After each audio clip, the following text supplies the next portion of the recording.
এই শুনছি বলো। দেখি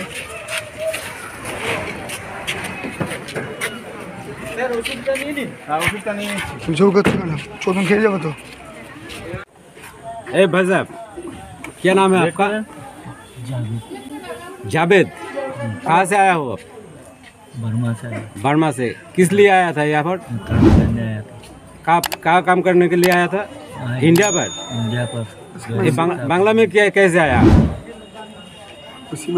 बांग्ला ये जो हमारा वेस्ट बंगाल ये कैसे घुसा आपने? कहाँ से घुसा? बांग्लादेश करके? हैदराबाद से आया था।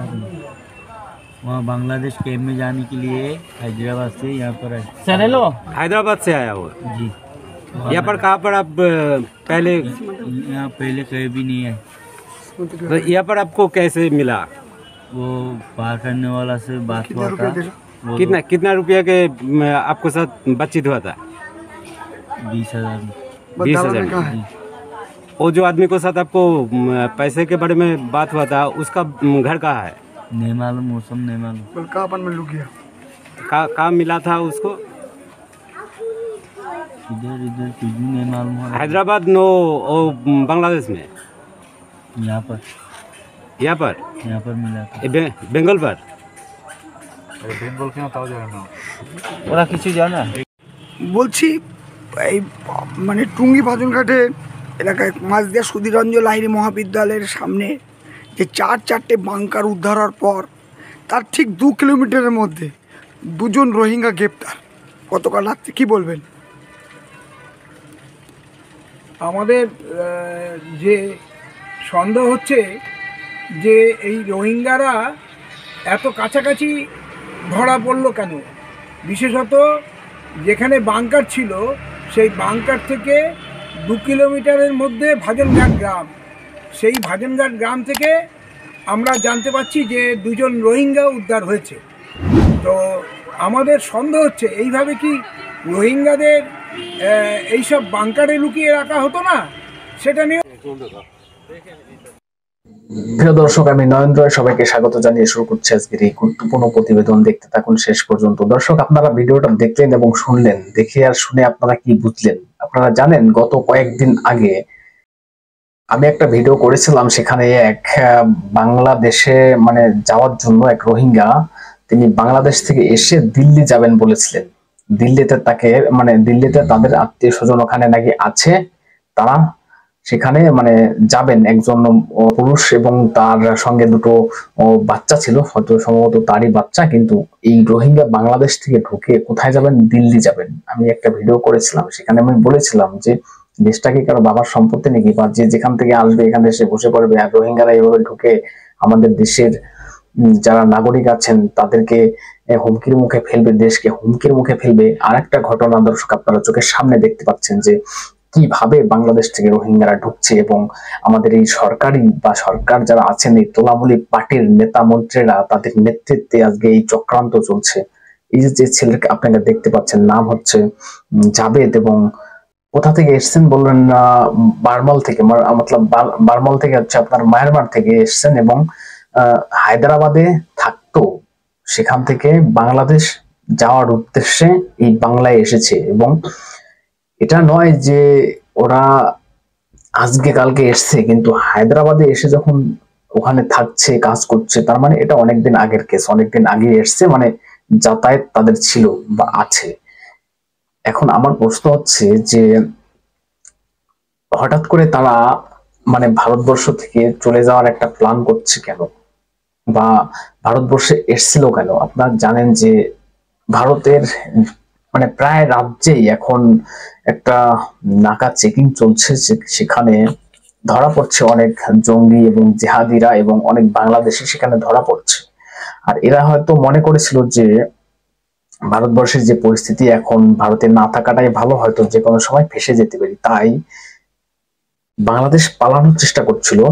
কোথায় দিয়ে? সেটা হচ্ছে নদিয়ার কিশোরগঞ্জের এলাকার এই ঘটনা। আপনারা জানেন কয়েকদিন আগে, এই 2-3 দিন আগে এই নদিয়া কিশোরগঞ্জের যে সীমান্তবর্তী এলাকা আছে, সেখানে একটা আম বাগানের ভেতর থেকে বিএসএফ উদ্ধার করেছিল যে 4টে ট্যাঙ্ক। 4খানা ট্যাঙ্ক উদ্ধার করেছিল এবং সেখানে ছিল অবৈধ সব প্রোডাক্ট। সেখানে ছিল হচ্ছে কফ সিরাপ, আর সেখানে আর ছিল ফেন্সিডাল। কফ সিরাপ এবং ফেন্সিডাল সেখানে ছিল, যেটা সম্পূর্ণভাবে নিষিদ্ধ একটা প্রোডাক্ট। সেখানে ওই চারটে ট্যাঙ্কের ভিতরে, আমবাগানের ভিতরে সেই ট্যাঙ্ক করা হয়েছিল, যে ওখানে সেই সবকিছু রাখা হতো বাংলাদেশ পাচার করার জন্য। আমরা সেখানে প্রশ্ন আগেই তুলেছিলাম যে আদৌ কি এগুলো পাচার করার জন্য, বা না শুধু মানব পাচারও হয় এখান দিয়ে। কারণ আমবাগানের ভিতরে এমন করে করা হয়েছিল, দেখছেন তো, আপনারা দেখতে পেয়েছেন যে নিচে মাটির নিচে ট্যাঙ্ক স্টিল দিয়ে করা এবং উপরে ঘর, যেন মনে হচ্ছে এখানে বাগান পাহারা দেওয়ার জন্য 4টে ঘর করা হয়েছে। সেখানে বিএসএফ গিয়ে সেই নিষিদ্ধ যে প্রোডাক্ট গুলো বাংলাদেশ পাচার করা হতো সেগুলো উদ্ধার করেছে। কিন্তু আপনারা এটা মাথায় রাখতে হবে যে সেখানে যখন এই নিষিদ্ধ প্রোডাক্ট বা পাচার করা হয়, এখানে সবকিছু হতে পারে, মানব পাচারও হয়ে এসছে। আর এই ঘটনা যেটা ঘটে গিয়েছে, এই যে ছেলেটা, ঠিক আছে, জাবেদ, সে 20,000 টাকা কন্ট্যাক্ট করে এসেছিল তাকে বাংলাদেশ পাঠিয়ে দেবে, এবং তার ভিতরেই এই ঘটনাটা ঘটে যায়। বিএসএফ তাদেরকে, মানে এই নিষিদ্ধ প্রোডাক্ট গুলো খুঁজে পায় এবং একটা রেগিং চালায়, এবং যারা এইসব কাজের সঙ্গে যুক্ত ছিল পাচার কাণ্ডে, তারা গা ঢাকা দিয়েছেন। গা ঢাকা দেওয়ার পরে এই 2 যুবক যারা আছে দেখতে পাচ্ছেন, এরা এখন বিপদে পড়ে গিয়েছে। তখন এরা বিপদে পড়ে গিয়েছে যে রাস্তাঘাটে এরা ঘোরাঘুরি করছিল, যেটা গ্রামবাসীরা জানাচ্ছে যে এরা ঘোরাঘুরি করছিল, এদেরকে দিয়ে সন্দেহ মনে হচ্ছে, তাই পুলিশকে কল করা হয়েছিল। পুলিশ এসে তাদেরকে জিজ্ঞাসাবাদ করার পরে তারা এবং স্বীকার করে যে বাংলাদেশি রোহিঙ্গা। যাবে কোথায়, সেটা হচ্ছে কক্সবাজার। আপনারা জানেন বাংলাদেশের কক্সবাজারে রোহিঙ্গা ক্যাম্প রয়েছে, সেখানে যাবেন। এখন কথা হচ্ছে এই পাচার কাণ্ডে জড়িত কারা?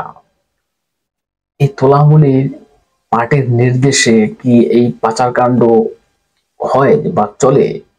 এই যখন ওই বিএসএফ এত কিছু উদ্ধার করেছিল, তখন এই টিএমসি নেত্রীর একটা বক্তব্য আপনারা শুনেছেন, যে সে বলছে, টিএমসির মেম্বার, তিনি বলছেন, আমি কিছু জানি না, আমাদের এসব জানা নেই, গ্রামে এইসব ঘটনা ঘটছে, আর এই তোলামুলি পার্টির যারা নেতা মন্ত্রী আছে তাদের নির্দেশ ছাড়া যে এগুলো হতে পারে না, তারা বলছে আমরা কিছু জানি না।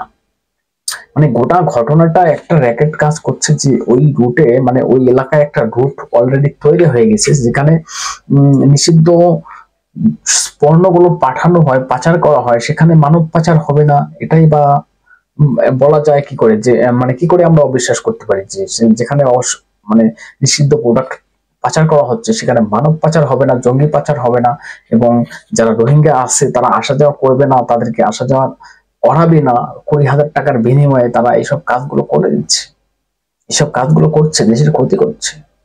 ব্যবস্থা নেওয়া উচিত, কড়া ব্যবস্থা নেওয়া উচিত। এবং এই যে যুবক, এদেরকে জিজ্ঞাসা করে বের করা উচিত যে এদের কাছে তো নিশ্চয়ই কন্ট্যাক্ট নাম্বার আছে, তাদের যাদের সঙ্গে কন্ট্যাক্ট করেছিল তাদের কাছে, মানে তাদের কন্ট্যাক্ট নাম্বার তো এদের কাছে আছে।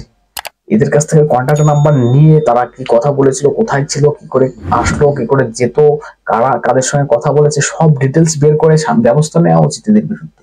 তোলামুলি পার্টির নেতা মন্ত্রীরা এগুলো করছে, তাদের নেতৃত্বে এগুলো হচ্ছে। ভয়ানক অবস্থা, রাজ্যের ভয়ানক অবস্থা। রাজ্য জুড়ে তো রয়েছে, কত কোটি রয়েছে এরকম রোহিঙ্গা, মানে অবৈধ, তা খুবই বলা মুশকিল। এবং দেশ জুড়ে ছড়িয়ে পড়ছে, তারা দেশের বিভিন্ন প্রান্তে তারা ছড়িয়ে পড়ছে এভাবে। দেশের ক্ষতি দর্শক, দেশের ক্ষতি এবং রাজ্যের ক্ষতি, আমাদের ক্ষতি, সাধারণ মানুষের ক্ষতি। এইগুলোতে কি বলবেন দর্শক? গুরুত্বপূর্ণ মতামত জানাবেন আপনাদের কমেন্টস করে, এবং নজর রাখবেন আমাদের চ্যানেলটাকে সাবস্ক্রাইব করে পাশে থাকবেন, এবং যদি ফেসবুক পেজে দেখেন পেজটাকে ফলো করে রাখবেন। ধন্যবাদ সবাইকে, দেখা হচ্ছে কোনো নেক্সট ভিডিওতে। ততক্ষণ সুস্থ থাকুন, ভালো থাকুন।